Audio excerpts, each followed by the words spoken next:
welcome to episode 9 of Sequel Pitch, in which we pitch sequels to movies that don't have them.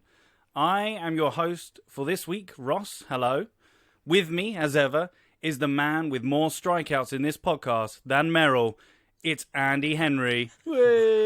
Oh. What up? And this man has more deaths on his conscience than Ray Reddy. It's Matt Rushton. What? Oh, it just made me laugh, so go with it. Ouch. And lastly, his lungs are never closed. It's Drew Toynbee. Well, apart from all of the heavily asthmatic wheezing that I do down my mic at our very patient listeners. I was trying to think of an asthmatic joke, but then I was like, no, that will alienate the asthmatics in the audience, so I won't do that. I'll just make fun of Matt being a murderer. Anyway. Yeah, well, we don't mind alienating all the murderers. This is true. Today we are going to be discussing the 2002 M. Night Shyamalan thriller Signs. Before we get into it, we do a thing called 60-second synopsis, and my time starts now. In Bucks County, Pennsylvania, Colleen Hess dies a horrific death in a traffic accident. After the accident, her minister husband, Graham, denounces his faith and his vocation to work full-time on his farm. His brother Merrill, a former minor league baseball player known more for his batting brawn than his finesse, moves into the farmhouse to help Graham look after his two adolescent children, asthmatic son Morgan and daughter Bo, who has a finicky taste for water. 6 months after the accident, crop circles appear in Graham's cornfield. They initially speculate that the local troublemaking youths could be the culprits, but they learn that theirs is only one of a number of crop circles made simultaneously around the world. In addition, animals have been acting erratically. Morgan and Bo seem to have a better sense of what is happening than the adults. Based on the evidence, the family slowly begins to believe that the crop circles are one of many signs being sent by extraterrestrials. Not knowing whether the extraterrestrials are friendly or not, the Hesses take extreme precautions to protect themselves. Graham also begins to believe that nothing that happens is by chance, and that everything has a reason. Oh, there you go. That's my mumbled way of going through the 60-second synopsis. So, boys, what did we think of this movie? Let's go with Matt. I enjoyed watching it as an adult and remembering how much it terrified me as a 12-year-old. I enjoyed the tension that they create using music and some very good acting. At times I was like, is this ham or is this really good acting? And then it turns out it is really good acting. It has got a very weird mixture of that, hasn't it? It's got a weird mixture of really weird, hammy dialogue, but then also mixed with actually some really good acting. Like, I'll just point one scene out, is when Merrill goes to the army recruitment thing, and the army man has the weirdest way of speaking and dialogue. He goes, check things out. He's real terrible. good, like. Holy moly, you're that guy that batted it out. He's like, he feels like a 1950s actor, performing. So I know what you mean in that respect. There is some hammy dialogue in But it. some incredible... The basement scene with Mel Gibson and his son is amazing acting. I must admit, I'm not one of Gibson's biggest fans in terms of some of his performances, and I wasn't for a long time in this. And then the dinner scene where they're eating, and as you message Ross, if you ever tried crying and eating, it's quite a performance. Yeah. And then the scene in the basement was really emotive. Actually, I was hooked then. What about you, Drew? You went through peaks and troughs in this movie, didn't you? Yeah, I did. I'm really not very good with scary films, and so when this came out, I was, how old would I have been? 12 or 13, and so I will have inevitably seen it at some point around that age because everyone would have been like, oh yeah, let's watch a scary film. And I clearly did not engage with it because I found it scary. coming to it now, that definitely coloured how I was expecting to find it. And at the beginning, I found it so stilted and so slow. I really, really struggled with the performances and the delivery. It builds tension very effectively, and it is still for a film that has no gore, really, and only has the aliens on screen for what probably amounts to 2 minutes. It's really effective. The first shot of the aliens stood on the roof of the barn in the dark looking over the house, and the leg in the cornfield. I'm getting goosebumps thinking about that right now.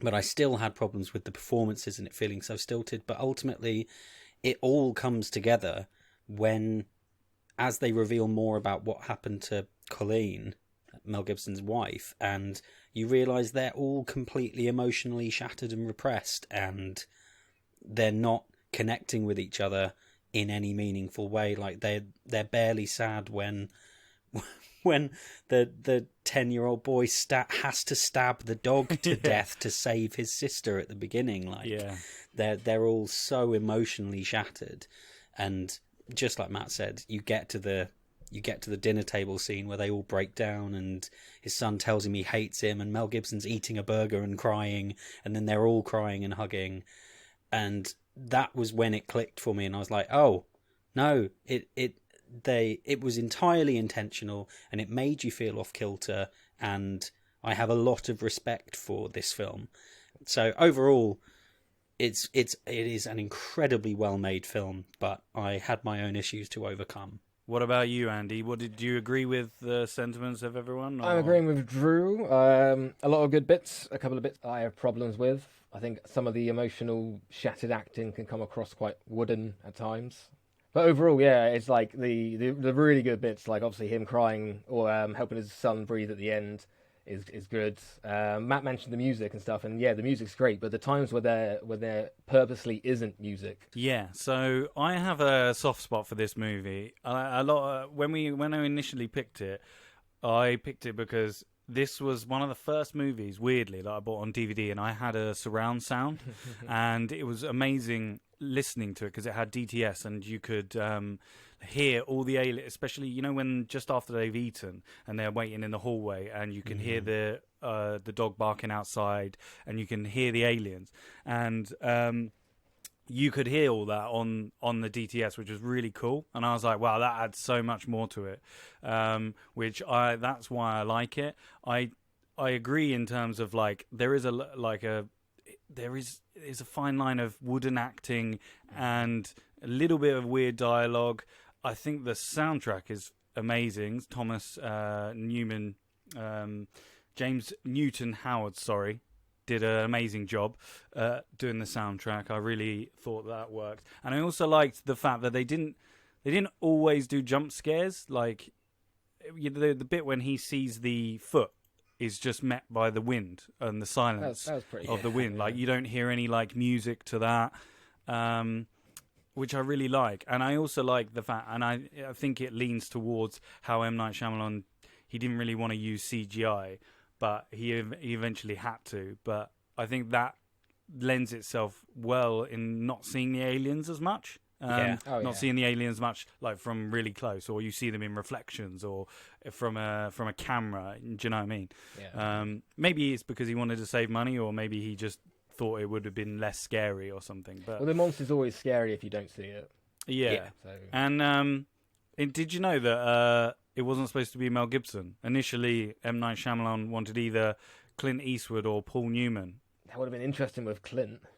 That would have been very cool. Yeah. That would have been really cool. But I thought the casting of Gibson and Joaquin Phoenix was fantastic. Like, in terms of agreed. Like, actually, I start believing they're brothers at one point. Also, Joaquin Phoenix was brought in after the casting had happened. So, did you know, this is another did you know, Mark Ruffalo was originally playing Merrill. But shortly before the movie went into production, he dreamed he contracted a brain tumour during the shoot. Oh, yeah. The next day, he went to the doctor and found he really did have a brain tumour, forcing him to drop out of the film and being replaced by Phoenix. The tumor proved to be benign, but yeah, that's mental, isn't it? He had a dream that he had a brain tumor, went and found out that he actually did have a brain tumor. Getting ready to do a film all about looking for the signs. Yeah. Yeah, I think it works as well. Like I think they replaced him with someone even, like just as good, if not better. Yeah. Okay, let's go to scoring because we could talk about this review for a long time. We liked it, I think. So let's go with Drew first. What would you give it out of 5? I'm going to give it 4 out of 5. Whoa! Four bloody barbecue borks? 4 bloody barbecue borks out of 5. 4 bloody barbecue borks. Dude, that's a tongue twister. Do that in the mornings. 4 barbecue borks. Oh, barbecue. Cool. And the reason why? Just why didn't it get 5? It's I'm a big stickler for plot holes, and the one that always stuck out to me of these aliens, like they breathe oxygen, they are presumably there for carbon-based life forms, but they contact with water burns their skin, and they have come to a planet which is 70% water, and where it rains. And maybe they haven't been able to do that much research, but this is also a spacefaring civilization that can't just run scans. They have to come down and do little recce's. So I have logical issues with the film, but as a piece of filmmaking, it's very, very, very good. Nice. Okay, Matt, what would you give it out of 5? I'm going to give it 3 and your pinky, 3.5 chopped limbs, chopped fingers out of 5. Yeah, I really enjoyed it. It was a good film. It was a good trip down memory lane. I'm not going to score it as high as Willy Wonka or Game Night. I don't think it's that good a film for me. But yeah, a good film to watch again. Nice. Okay, and Andy? I'm going to give it 3.25 scary legs hanging out of bushes. I have a lot of similar problems as Drew has. And I mean, the water thing, is a big kind of massive plot hole. And thinking about it now, like the water hits the alien, and then the family take Morgan outside, who's currently having breathing problems. He's fine. And then we pan back to the house, and then we pan out of the house, and it's winter, and we learn Mel Gibson is a reverend again. But we don't really get any other conclusion of anything else.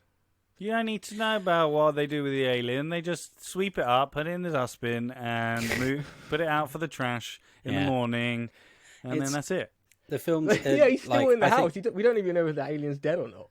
I think it's. I mean, the water poured over his face, but I think you see it stop breathing as well. But it's but the film is about. It's about Mel Gibson refinding his faith. It's not about the alien invasion. It could be. Actually, that's true. Actually, I forgot. I'll push it up to 3.5. Go on, I'll give it that. Oh, that's nice. It's a very good film about a man losing faith and getting it back. And that is kind of plot holes aside. That bit's done very well.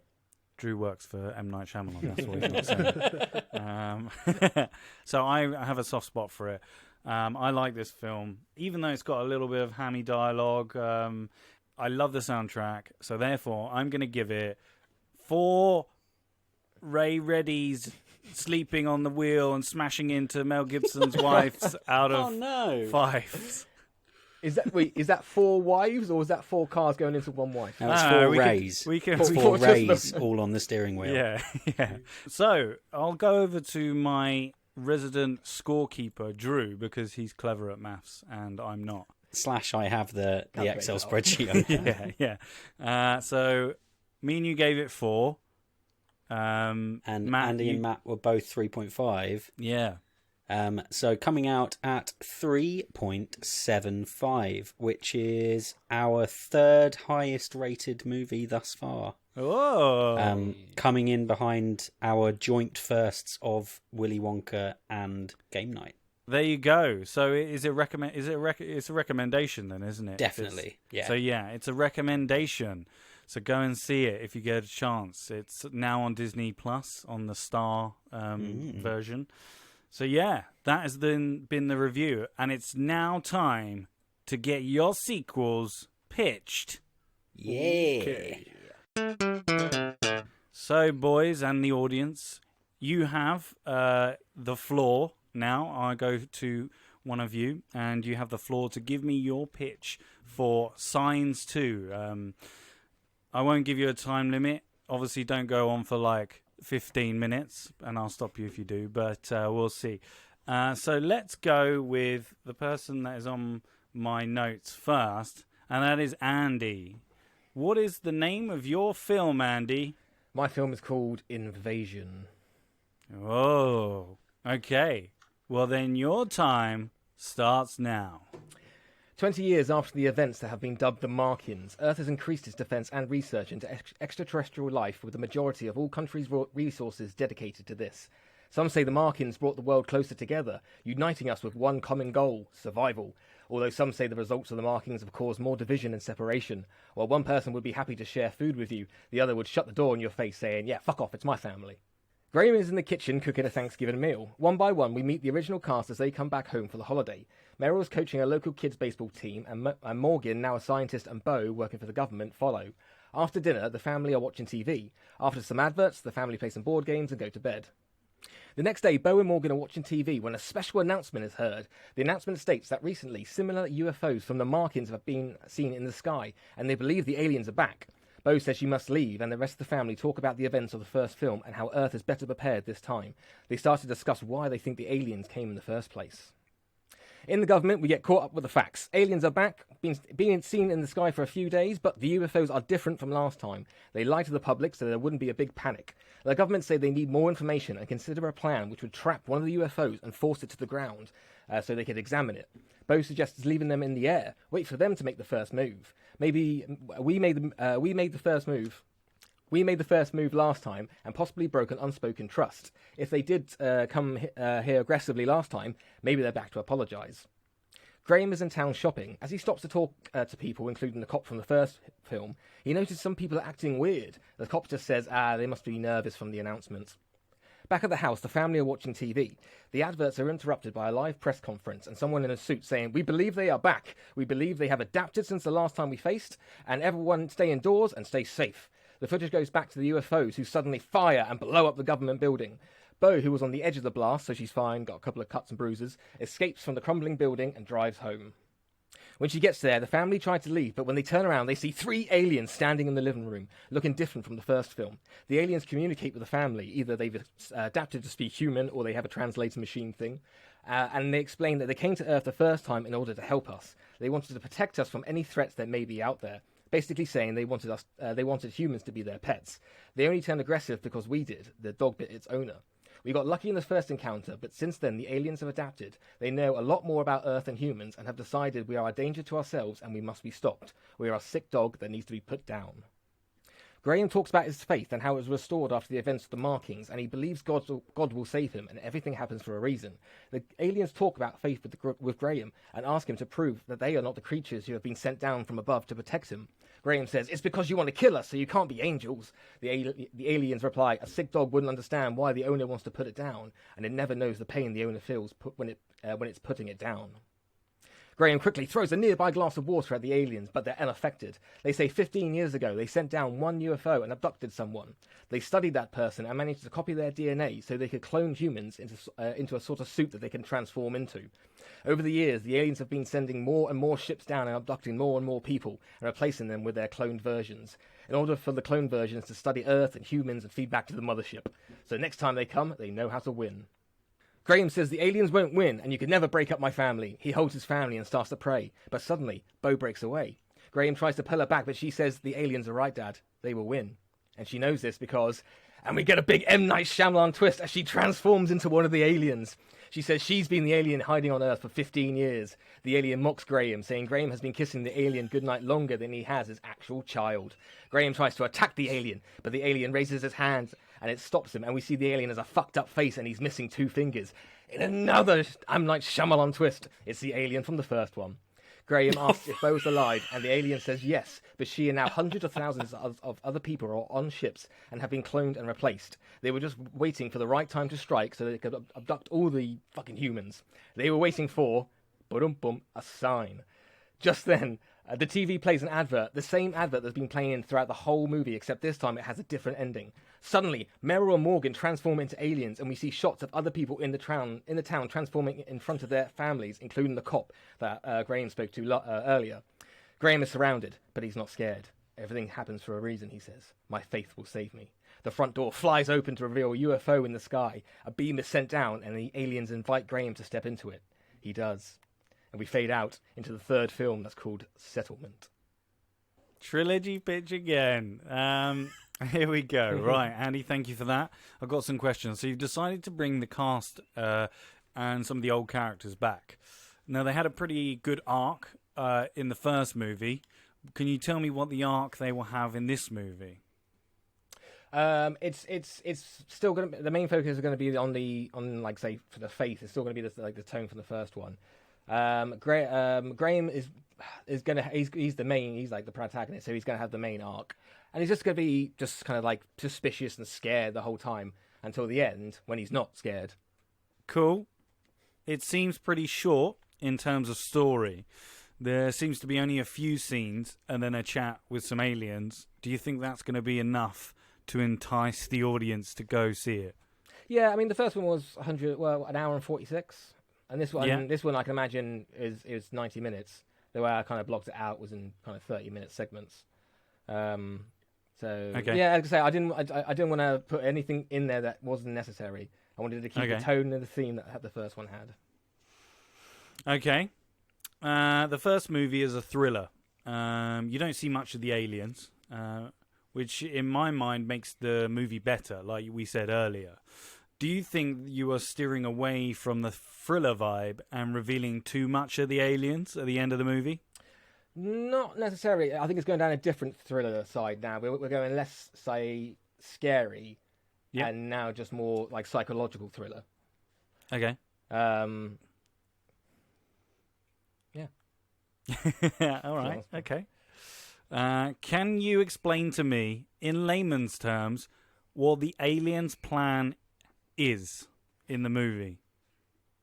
In this movie? from the start of the movie to the end, I want you to explain to me in simple terms what the aliens were doing. It's to get Mel Gibson on the UFO. Okay, cool. Thank you. It's all going to be a big spot. I've kind of actually thought about the third one a little bit. But, well, we can do that. Matt's shaking his head, and Drew's furiously writing notes down to wait till the bit where we can all argue. Okay, thank you, Andy. That was good. You can leave the room now. See you later. Thank you. Thank you very much. Thank you. And now we're going to go with Matt. Matt, what is your sequel name? My sequel's name is Signals, a Signs sequel. Oh, very nice. Your time starts now. 20 years later, the movie opens with a documentary crew visiting the Hess family ranch. Graham is there, the others have all left. The documentary crew ask him a lot of pressing questions on why his farm and what did you think the meaning was, etc. Graham explains it was all for a reason, that everything happens for a reason, and that we should all pay attention to the signs offered to us all.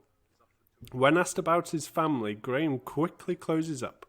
He doesn't flinch when they mention Morgan and Beau. He just looks at them coldly. But when they bring up Meryl's name, he snaps and throws them out. Don't you dare! Don't you dare mention his name on my farm! The devil take you all!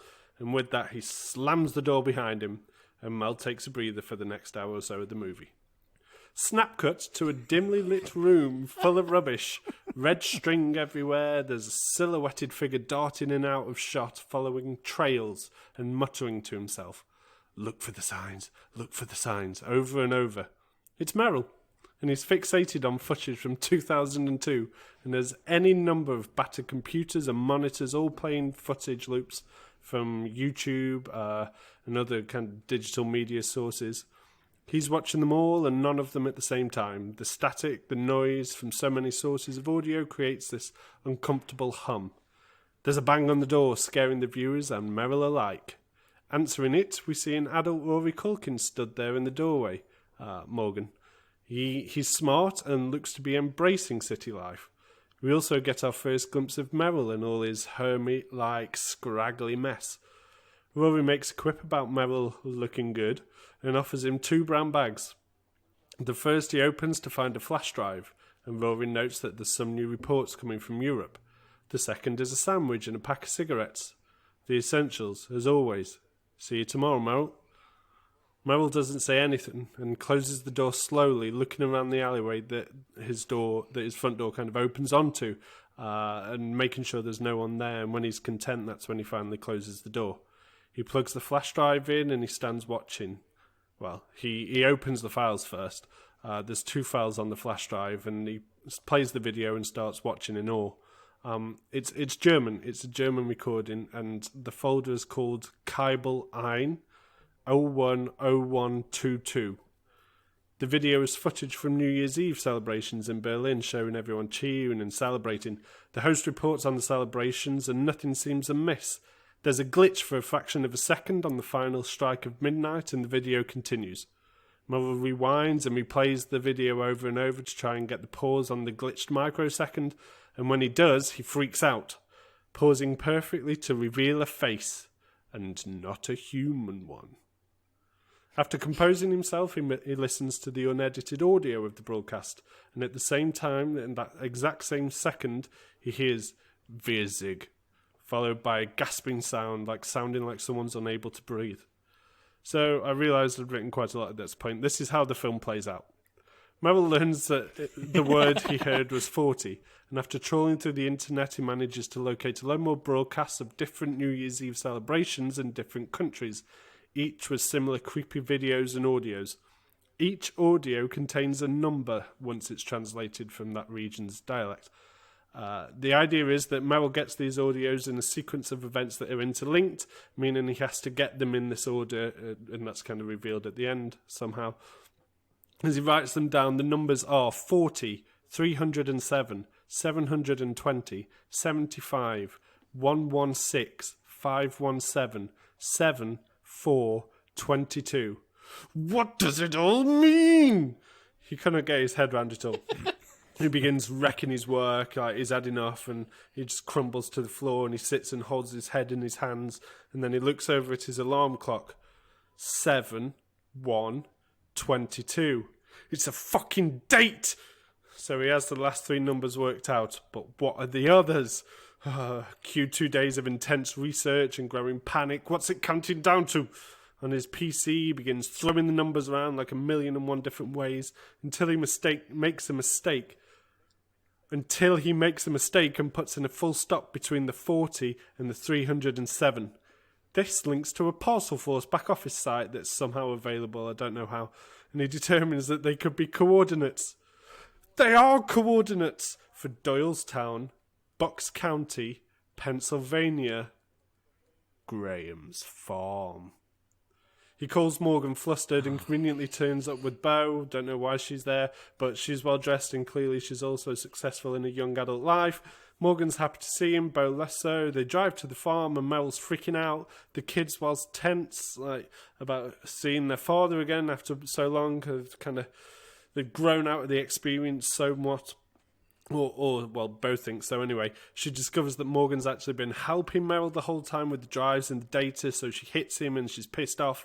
Morgan confesses he was intrigued, but now he's concerned why their farm is involved again. They arrive late at night on 7/3/22, and the house is dark. They hear the clock chimes of midnight, and now suddenly worry and panic kind of floods them, so they burst through the door. There's a shadow over a prone Graham that retorts almost like it's alive and sees them and vanishes out into the darkness.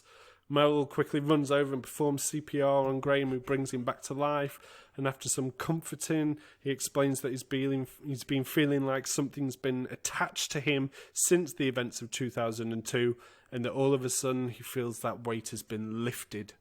They go to sleep, wake up the next morning, turn on the TV, and they discover that there has been a strange spate of deaths around the world in the same locations that the original crop circles were discovered, and that they are believed to be linked.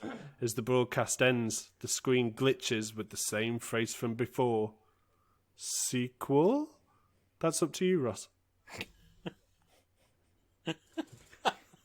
I wish this was a visual podcast because I love seeing everyone's faces because I've read them, so I kind of know what's happening.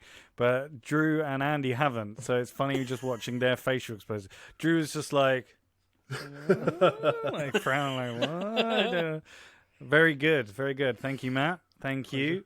I love how you always have to make me work for the ending. Thank you for that. Look, I've told you, I'll say it every time. It's going on my T-shirt. I just bring you the pitch. I don't bring you the script. Yeah, that's true. So the majority of this movie seems like it's set in Meryl's place. Do you think this is going to be enough? I think Meryl's HQ, let's call it, is kind of like the anchor for the film. I think some of these some of this footage can be quite drawn out. There can be a lot that's kind of cutting back to Morgan and Beau. I guess there's not in my pitch there's no real journey for them. Perhaps we could kind of interlink certainly Morgan more about how he's getting this information. I didn't really think about that too much, but yeah, I can see what you mean, that it's got very much grounding, but in saying that, the first film was grounded pretty much in the farm, albeit there was a lot more that happened in that farm, perhaps. Yeah. Okay, no worries. Thank you. You don't use much of the aliens in your pitch. Why is that? For the same reason the first one didn't, and as we've talked about, I think it's scarier to not really see them. Good. I'm just checking. Can you explain to me the end? The end was me being about as flustered as Morgan and Beau trying to think of an ending. Originally, the gasping was an explosion, and I thought maybe the farm could blow up, but then I didn't really know why. And I just feel like the whole idea of the aliens brought something with them that's lingering, and that the first encounters in the crop circles were a sign of perhaps something else that was coming, and almost like, I suppose in a similar way to Andy's, it marked some of them. And I just feel like, there's something more sinister behind it all. Okay. And lastly, you don't really explain what has happened between the family and Graham. Can you elaborate on that at the moment? The way I see it is that Meryl becomes really fixated on it all. Like, he believes that there's signs there, but he thinks there's something way bigger. He thinks that was just kind of the tip of the iceberg, and I guess that kind of comes back to being marked. But he just, he's kind of finds himself in a bit of a head fuck, and ends up just going down this dark path that Morgan certainly buys into as a young teenage lad who was very heavily affected by it. I think Bowie really freaks her out, and she kind of shuts him down.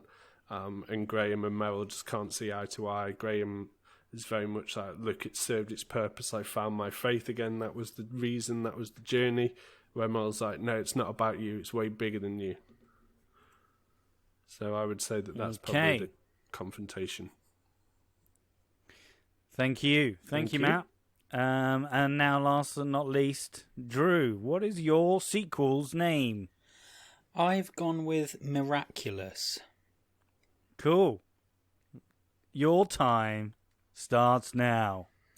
So I'm taking a leaf out of Matt's book in that this is a pitch, it's not a script, so it's going to be less specific in some places. Yeah. I'm seeing this as a hard science film. I want you to think of Interstellar or Gravity, and it charts the journey of a crew of astronauts 20 years after the failed invasion in the first film. The crew of this ship are the human on-site element who are sent out to repair a section of the Earth Advanced Warning Network, which is a series of satellites that have been positioned out past the orbit of the Moon that should notify Earth of any incoming large bodies or ships that might have escaped the notice of equipment on Earth. A section of the network has gone dark, and automated efforts to repair it have all failed. So I want the movie to all be from the perspective of the crew, so it will start at the launch and the camera will always be with them. There potentially might not even be exterior shots of the ship going through space. It will all be with them. The only characters on screen will be those people. You'll hear other people on the radio. So the first portion of the film covers the launch and the beginning of their onward journey. I see the launch, it's really intense, sort of really, hopefully all done in real time, potentially over the first sort of 12 minutes, and making that as authentic and realistic as possible, I think would be a really intense way to bring it into the film. The journey itself will take 6 days, and the majority of that time will be for character interactions and world exposition during that time. The lead character will be an American Catholic who's an engineer, working with a multicultural crew, because in the years since the first invasion, world governments have broadly started working together to build the Advanced Warning Network. But religious differences are still abound, and actually the polarity between religious and non-religious people and between different religions has increased because of the uncertainty that learning about extraterrestrial life has introduced into people's lives. I'd want to write this like Alien, in that most of the characters would have placeholder names so they could be played by people of any faith or gender or ethnicity. The primary point of conflict while they're travelling is the lead and another member of the crew discussing the nature of faith and how people can continue to believe in God when they know that there's other life out there. How can you know that you're right when other religions are wrong? I want this to be a meditation on religion and atheism, and have that discussion going on while they're travelling. However, when they're about 4 days underway, they begin to lose communication with Earth. The crew have a big debate about whether they should continue with the mission or go back to re-establish comms, and they elect to crack on, as they have all the equipment and knowledge that they need to review the satellite, and they figure it's more important to try and get it working before they go back. But when they arrive on site, they find a disabled alien vessel. It doesn't register on their equipment, it's barely visible by eye, they have to be really close, but it appears to be damaged. And the crew eventually decide that they should try and get on board, as it would be the first real encounter with alien technology, and they might be able to use it or bring it back to study and to improve Earth's defences. So, of course, going onto the ship is a horrible idea. The crew all get trapped and find themselves being hunted, but also hunting themselves, trying to escape the ship, and they're being hunted by the surviving aliens. Effectively, I'm seeing this as the film Alien, but from the viewpoint of the alien.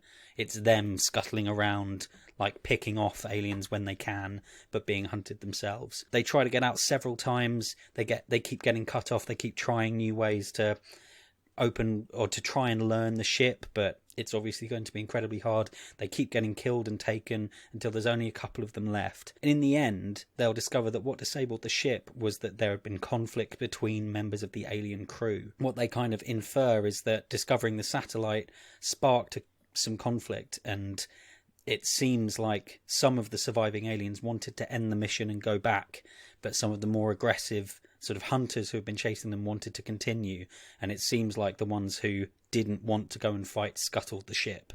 The movie ends with a choice. The human crew are able to they're able to understand enough of the ship's technology to help the surviving sort of more peaceful aliens repair their ship, fighting off the sort of final attempt from the remaining hunters to try and destroy them all. The alien ship's oxygen recirculator's damaged, and so the crew from Earth make the decision to give them as many of their emergency supplies as they can to help them get home. They send them home with hope that they can bring word that humans are good, that they can fight if they have to, but that they have compassion. The crew stay and repair the satellite that was damaged by the ship, and realise that because of the crew members that they lost, they might almost have enough oxygen to get home. They set off together for Earth as the comms come back on now that the alien ship has moved farther away and it's not disrupting their communications.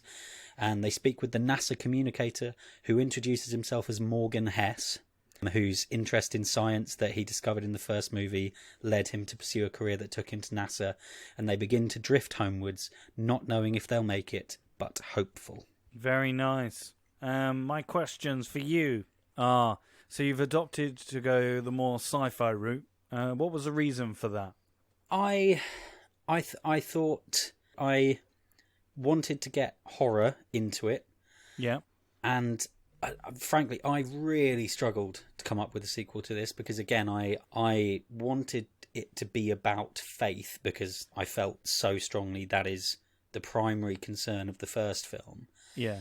And it took me such a long time to work out what on earth to do with this that when I latched onto it, okay, so it's been 20 years.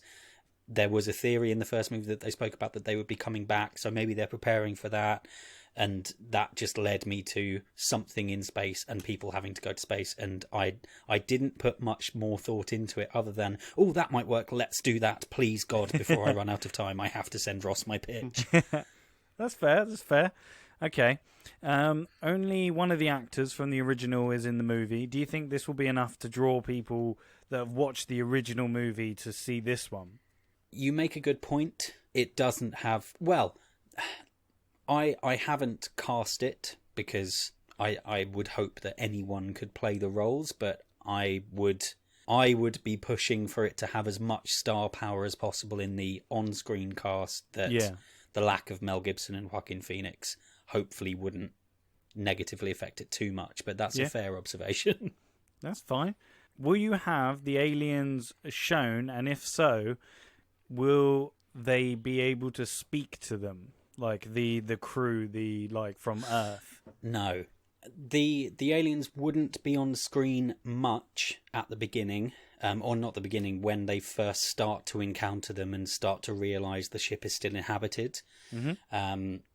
Even when they are catching and killing the hunters that are coming after them, I wouldn't show them on screen too much. Just kind of the aftermath of what happens.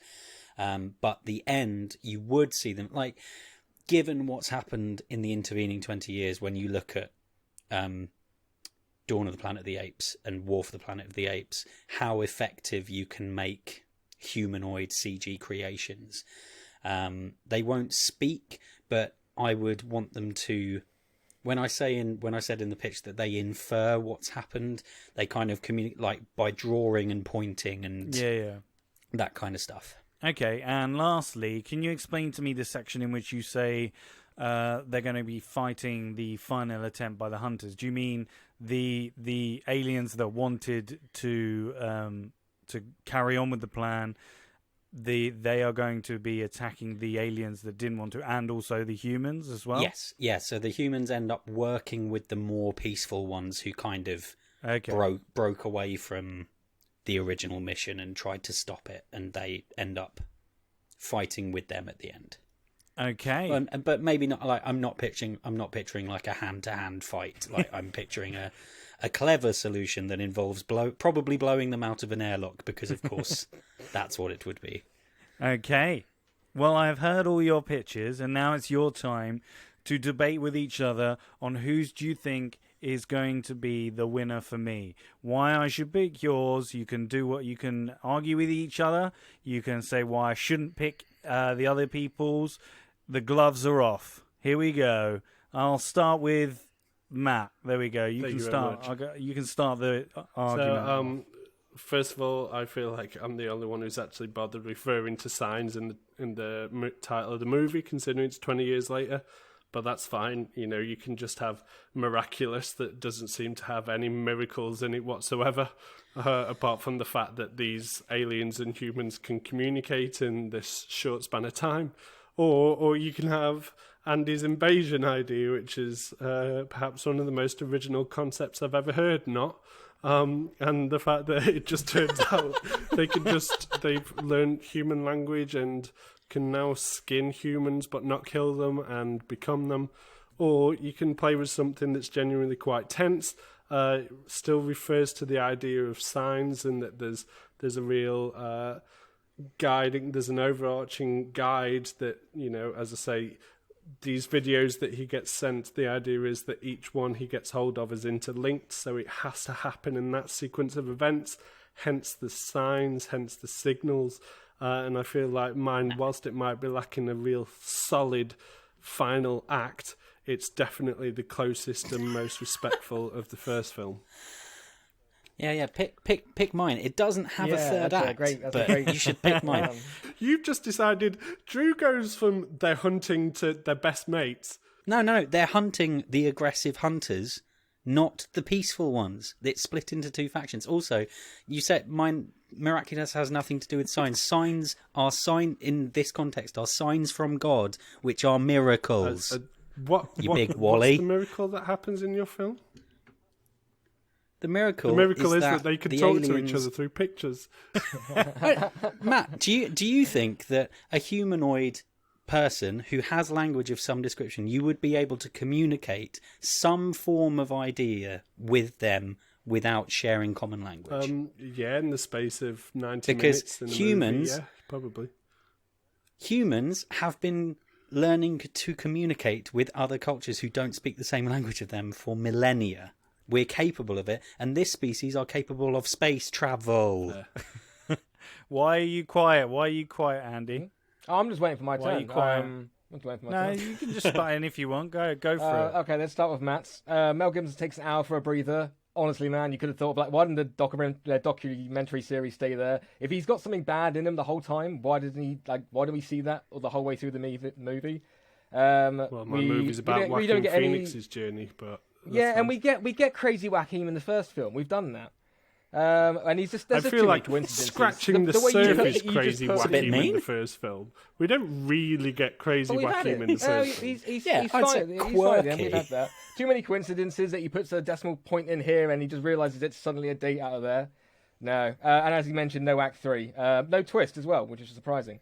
Drew's will be a great standalone film, but it's or an Alien Interstellar sequel. It just doesn't fit. Again, no twist, no cast, so you haven't got the emotional connection.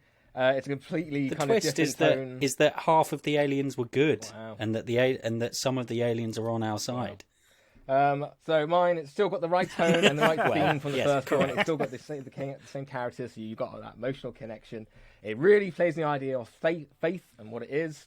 My title, I was thinking more along like Batman. The Nolan's Batman Begins, The Dark Knight, Dark Knight Rises doesn't have like Batman so much 1, 2, and 3. That's why the third one's called. I'd Settlement. love to know the point in your movie that references faith other than Graham blatantly saying it at the very end of the movie. I have faith. I must go into the light. Right, yeah, cool, you reference faith. Well, yeah, that's why they're talking about it during the movie as well. Okay. I mean, I'll for my money's worth. I feel like both of these two other films are too short. Like, and Andy's felt like an episode of the X-Files in terms of number Mine? of Are you kidding me? events. Wow, all right then. I am, well, in terms of number of events, and Matt's does really seem like 90% of it is Joaquin Phoenix in a room acting mad, which I have no we've done doubt that. would be compelling, but in terms of what the narrative covers during that time, it's pretty thin. And where mine is thematically still about faith, it builds off of the world logically. It doesn't wait 20 years for the documentary crew to show up when they could have. Come at Why any wouldn't have point they during been the there last 20 2 years? weeks later? Any time in the last 20 years, but they wait 20 years to do it. And like with Andy's, sorry, I made some notes. Let's have a look. Andy, I like some of Andy's lines, like the idea of he's been kissing the alien goodnight longer than he did while she was his actual daughter, and the dog biting the owner. But Andy makes the point that says, oh, but we made the first move last time. No, we definitely didn't. The aliens started coming down and attacking people, and we beat them to death when they tried to take us. We purposefully didn't Yeah, but shoot at them. but this is Bo saying this. Remember, Bo's already an alien. Okay. So, So, but then, she convinces the room. She's kind of like, I'm thinking like she's not like important. She's quite lowly in like the government, but she has that like one of those speeches where she's like, "No, we should listen to him," and everyone goes, "Oh, okay, let's give her a chance." yeah, famously, world governments are really good at listening to 25-year-old women. I think that mine is the scariest, potentially, at least. I think that mine has the most explicit in the pitch discussion of faith and its role in society where aliens have appeared. And so that's why you should pick mine. But would yours be a 12? I feel like... It could basically, be. what I feel like you've got here is that you've either got Alien the movie, White Noise the movie, or just any generic alien movie, the sci-fi movie. You know, I don't know if you've got anything original from any Yeah, of the three Bruce of us, makes me if wanna I'm watch completely Aliens. honest. Well, yeah, that's fair. I think we've all struggled a bit here. Let's all bravado Basically, Ross, aside. you're I think we've all done picking quite well. signs, So thanks. All right, okay, I've made my decision, kind of. So, Drew, I like yours.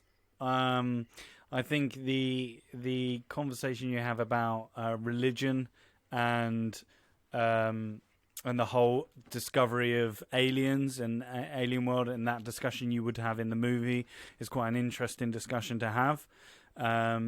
Andy, I like yours because you bring back the original people, and there's definitely a couple of twists in there. There's a couple of twists that I didn't expect, which is good. And Matt, I like yours because it centers around Meryl, and I like the fact that we focus on a little bit more of him, and I like that. I like that premise. But there can be only one. I've made my decision. I'm gonna go with this week's winner being Matt Rushton. Yes! Oh, terrible what decision. is Wrong this? choice, It's Ross. such a bad Wrong decision. choice. Purely because of the fact that you focus on. I agree with the guys in terms of your third act being pretty weak. But you still But win. I so you really still win. think- It's I fine. absolutely Yeah. agree. The entire movie is him in a room looking at YouTube videos. What are you doing, man? That's a terrible decision. Like, what's going on? I used modern day media as a form of narrative. Yeah, no, that's fine. I get that. But an hour of Joaquin Phoenix in a room shouting at numbers on computer screens. I think that could work. You may be the only one out there. Ross. Yeah, there are like films where they're just set in one room. Panic Room is set in one room. Yeah, Well, it's not, yeah. though. It's Yeah, set there in the is. whole house. No, and you So follow my all the whole robbers movie trying to isn't get into actually the also room. set in one room. There are other rooms and outdoors and cars. And he does go to the stuff. toilet. Like Paddy. It's set in a whole apartment. I feel like considering Drew brought us, I feel like you vibed off the Cloverfield idea here that you could branch out this world, and essentially telling Cloverfield Lane is pretty much in one building and ventures out just a little bit at the beginning and at the end. That's what I do. But the narrative of that film is about someone trying to escape whilst being Yeah. psychologically bullied by John Goodman. It's not, Yeah. I'm going to look at computers My until the my numbers narrative make is sense. Meryl is trying to escape whilst he gets psychologically bullied by the aliens in all the videos that he's finding. I think that your strong Great point choice, was Ross. Great choice. you're very lucky in the sense that I like the Joaquin Phoenix. It focuses on Even though him. we had it in the first I one. was gonna pick Drew's, but then I also was like, but it is It's basically just just Alien. Alien. No, It's just Alien. It's Alien with a little bit of Alien faith. Alien with some Mine nice still has the right aliens. tone and the right theme. Drew's is suddenly a sci-fi, and mine's still like a nice thriller about faith. But then I also feel that yours, Andy, your thriller, it dips as soon as you make the aliens talk. It will just become a bit too. I think that's where for me fell down, and I couldn't get over the fact that these aliens go, "Hello there, we are the Mr. and Mrs. Alien." Also, yours is basically Invaders of the Body Snatchers. I knew Like it was that. a movie. Yeah. So Matt, you're this week's winner. Thank you. So you've had a chance to look at the list of movies, have you? I have indeed. And what film are we going to be doing next week? We're going to go with Aquaman. Where is that available on? It is available to watch on Amazon Prime. Okay. Now, if you could follow us on all the socials, Twitter, Instagram, give us a review on iTunes or any of your social media things, spread the word, tell people about it, say, hey, have you heard about this podcast about four guys who have no clue about films and they come up with mental pictures about Oompa Loompas and Joaquin Phoenix looking at the internet, then this is your podcast. So yeah, that would really help us out. Other than that, it's goodbye from me. It's goodbye from Drew. Goodbye. It's goodbye from I can't Andy. believe you fucking chose, man. It's goodbye from Matt. Do you think we'll ever stop talking about Oompa Loompa? No. No. That's scary. That's going to be on a t-shirt. Yeah, Oompa Loompa lover. So we will see you next week. Bye. Bye.